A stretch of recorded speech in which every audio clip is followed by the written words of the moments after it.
সামনে 26-এর ভোট, সেই জন্য উনি এখন ভাতা দিয়ে ভোট রাজনীতিতে নেমেছেন। কিন্তু আমরা মাননীয় মুখ্যমন্ত্রীর কাছে আশা করেছিলাম যে উনি যেহেতু নিজেও একজন আন্দোলন থেকে উঠে আসা মানুষ, সেই জন্য আমরা ভেবেছিলাম যে উনি আমাদের যে আন্দোলন তার দাম উনি দেবেন, তার কদর উনি করবেন।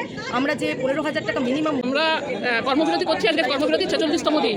এই 46তম দিনে আমাদের 21শে জানুয়ারি যে স্বাস্থ্য ভবন অভিযান হয়েছিল, সেখানে আমাদের এই আন্দোলনকে দমন করার জন্য, ন্যায়সঙ্গত দাবি আন্দোলনকে দমন করার জন্য প্রশাসনিকভাবে সরকার কীভাবে আমার পুলিশ দিয়ে আমাদের আন্দোলনের উপরে কীভাবে হেনস্থা এনেছিল আপনারা জানেন, মিডিয়ার মাধ্যমে জানতে পেরেছেন।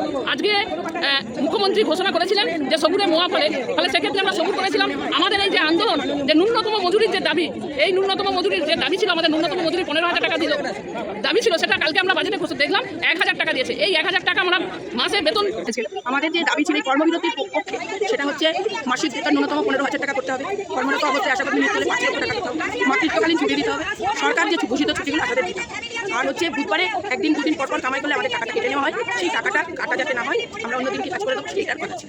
তারপরে আমাদের 23শে ডিসেম্বর থেকে কর্মবিরতি চলছে। আমরা 7 তারিখে শান্তিপূর্ণভাবে ডেপুটেশন দিই, কিন্তু 21 তারিখ পারি।